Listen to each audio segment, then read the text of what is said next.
આજની આ પ્રેસ વાર્તામાં તમામ પત્રકાર મિત્રોનું સ્વાગત છે.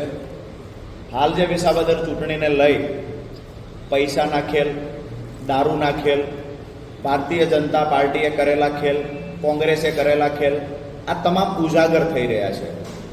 વાસ્તવિકતા એ છે કે ગઈકાલે સવારે જે ઘટના વિસાવદરની હોટલ સાયુનામાં ઘટી, આ ઘટનાની આગલા દિવસે અમારા જે ત્યાં કાર્યકર્તા છે હરદેવભાઈ, આ હરદેવભાઈને આગલા દિવસે લલિતભાઈ વસોયા એક જગ્યાએ મળે છે હરદેવભાઈની ટીમ સાથે.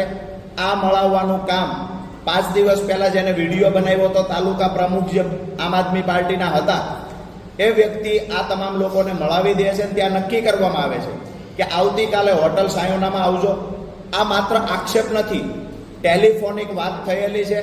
જે વોટ્સએપ કોલમાં ફોન આવ્યો છે એના વિડીયો રેકોર્ડિંગ પણ હરદેવભાઈએ કરેલા છે.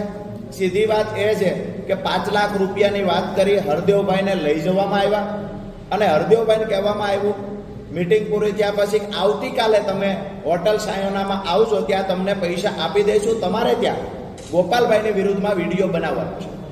હરદેવભાઈ જ્યારે ગયા ત્યારે આખી ઘટના સામે આવી. એમાં પણ કોંગ્રેસે ક્યાંક ને ક્યાંક બચાવ કરવાના ખોખલા પ્રયત્ન કર્યા, પણ જ્યારે સીસીટીવી ફૂટેજ સામે આવ્યા એમાં સ્પષ્ટ દેખાય છે કે લલિતભાઈની સાથે હરદેવભાઈ રૂમમાં જાય છે.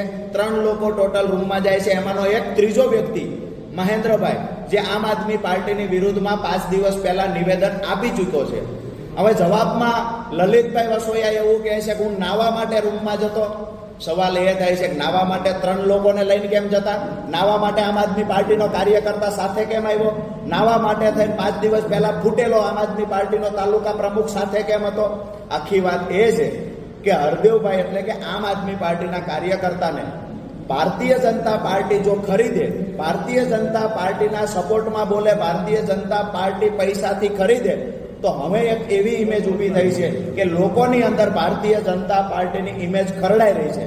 એટલે ભારતીય જનતા પાર્ટીએ નવી સ્ટ્રેટેજી અપનાવી છે. ખરીદ વેચાણની સ્ટ્રેટેજીમાં પરિવર્તન, બદલાવ લાવ્યા છે. એને કોંગ્રેસને આગળ કરી અને ખરીદી કરવાની ચાલુ કરી છે. અમારી ગામડાની ભાષામાં, ખેડૂતની ભાષામાં કહીએ તો અમે જ્યારે અમારી જણસ માર્કેટિંગ યાર્ડમાં વેચવા જઈએ ત્યારે વેપારી અને ખેડૂતની વચ્ચે જે લાયસન્સની ભૂમિકામાં હોય છે એ દલાલ હોય છે. આવું મારે સ્પષ્ટ ના બોલવું જોઈએ, પણ કોંગ્રેસે ગઈકાલે જે ભૂમિકા અદા કરી છે એ દલાલની ભૂમિકા અદા કરી છે.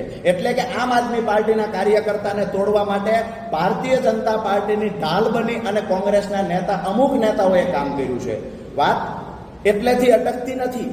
ભારતીય જનતા પાર્ટીએ બપોર પછી જે દારૂ મંગાવ્યો, આ દારૂની માહિતી અમારા એક વ્યક્તિને મળી કે ખરેખર અહીંયા આણંદપુર અને ખડિયાની વચ્ચે અમારા એક માણસ જ્યારે ગાડી લઈને નીકળતા ત્યારે એ જ વાડીના એક મકાનમાં દારૂ ઉતારવાનું, શંકાસ્પદ પેટીઓ ઉતારવાની ચાલુ હતી.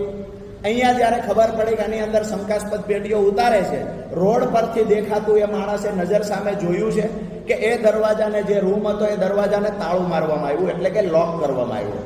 પછી પોલીસને જાણ કરવામાં આવી કે અહીંયા શંકાસ્પદ જથ્થો હોય આવું અમને લાગે છે. પોલીસને જાણ કર્યા પછી જ્યારે પોલીસ આવી એ જ સમયે બરાબર ભેંસો દોવા માટે થઈને એક બહેન આવે છે. જે બેન એ ગઈકાલના વિડીયોમાં પણ દેખાય છે. આ બેન ભેંસ દોવા માટે આવે છે, જે ઘાસ કાઢવા માટે થઈ અને એ ઓરડી, જે તાળું મારેલું હતું એ ઓરડીનું તાળું ખોલે છે. બેન જ્યારે તાળું ખોલીને ઘાસ કાઢતા એ જ વખતે જીઆરડી જવાનને સાથે રાખી અને આમ આદમી પાર્ટીના કાર્યકર્તાઓ એ વાડીમાં પ્રવેશ કર્યો છે. રોડની એકદમ નજીક ઓરડી છે, એટલે રોડ પરથી પણ દેખાય કે ઓરડીને તાળું મારેલું છે. રોડ પરથી પણ ઓરડીની બહાર જે મુવમેન્ટ થતી હોય નજર સામે દેખાય. માત્ર 15 મીટરનું અંતર હતું. વાત એટલેથી નથી અટકતી. ભારતીય જનતા પાર્ટીએ શર્મિંદા થવું જોઈએ, કોંગ્રેસે શર્મિંદા થવું પડે. આજે તમામ પ્રયત્નો કર્યા પછી કોંગ્રેસનું સપનું હતું ગોપાલભાઈને હરાવવાનું. કોંગ્રેસ જીતવા માટે નથી આવી. કોંગ્રેસનું સપનું હતું ગોપાલ ઇટાલિયાને હરાવવા છે. એમાં કોંગ્રેસ સફળ નથી થઈ રહી. ભારતીય જનતા પાર્ટીને એવું હતું કે અમારો ઉમેદવાર જીતી જાય. તમામ પ્રયત્નો પછી પણ ભારતીય જનતા પાર્ટીનો ઉમેદવાર જીતતો નથી. ભારતીય જનતા પાર્ટી હાર પાડી ગઈ છે. ત્યારે આમ આદમી પાર્ટીને બદનામ કરવાના પ્રયત્નો પહેલા કર્યા. પૈસાની લાગણી કરવામાં આવી, કાર્યકર્તાને તોડવામાં આવ્યા, પદાધિકારીઓને તોડવામાં આવ્યા. એટલેથી સંતોષ ન થયો એટલે દારૂ પણ ગામડે ગામડે વહેંચવામાં આવ્યો. અહીંયા જેની વાડીએ દારૂ ઉતરો છે, મને જાણવા મળ્યું કે એ વ્યક્તિ પણ બચાવમાં વાતો કરે છે. મને એ પણ જાણવા મળ્યું છે કે ગઈકાલે 50,000 રૂપિયા આમ આદમી પાર્ટીના 2 વ્યક્તિ પાસે પકડાયા. એમાં તો એસીપીએ આવીને પ્રેસ કોન્ફરન્સ કરી. ગઈકાલે 2 લાખ રૂપિયા કોંગ્રેસના નેતાએ આપ્યા. આ પોલીસ અધિકારીઓ નહોતું દેખાતું. અમારો સીધો સવાલ છે કે પોલીસ અધિકારી અહીંયા ન્યુટ્રલ થઈને કામ કરે છે કે ભાજપનો હાથો બનીને કામ કરે છે? આ પોલીસે ખુલાસા કરવા જોઈએ. કારણ કે ગઈકાલની ઘટના 2 લાખની હતી.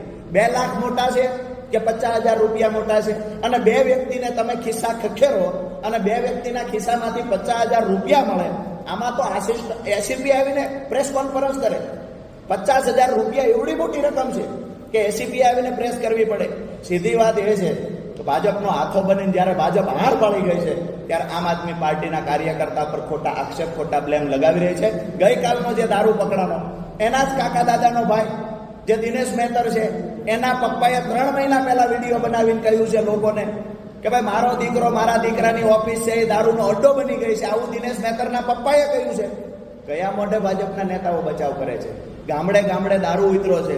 અહીંયા જ્યારે આમ આદમી પાર્ટીના કાર્યકર્તાઓ પીછો કરી અને દારૂ પકડાવે છે, જે કામ પોલીસનું છે, આ કામ આમ આદમી પાર્ટીના કાર્યકર્તાઓ કરાવી રહ્યા છે. ત્યારે પોલીસ ખરેખર જે દિશામાં તપાસ કરવાની છે ત્યાં તપાસ નથી કરતી અને આમ આદમી પાર્ટીના કાર્યકર્તા પર બ્લેમ લગાવી રહેલા જે ભારતીય જનતા પાર્ટી સાથે જોડાયેલા વાડીના માલિક છે, એને ક્યાંક ને ક્યાંક સપોર્ટ કરી આમ આદમી પાર્ટીને બદનામ કરવાના પ્રયત્ન આખું તંત્ર, ભાજપ, કોંગ્રેસ બધા સાથે મળીને કરે છે. અમે વિસાવદર વિધાનસભાની જનતાને વિનંતી કરીએ છીએ કે આમ આદમી પાર્ટી આ તમામ લોકોની સામે લડી લેવાની તાકાત ધરાવે છે. ગોપાલ ઇટાલિયા ગમે એટલા ષડયંત્ર થાય એની સામે ક્યારેય ઝૂકવાના નથી. અમારો એક કાર્યકર ક્રાંતિકારી છે. તમામ લડાઈઓ, લોકશાહી બંધારણ બચાવવા માટેની લડાઈઓ અમે લડી લઈશું. અમારા લોહીની અંદર પ્રમાણિકતા છે. અમે તાકાતથી લડશું, તાકાતથી જવાબ આપશું.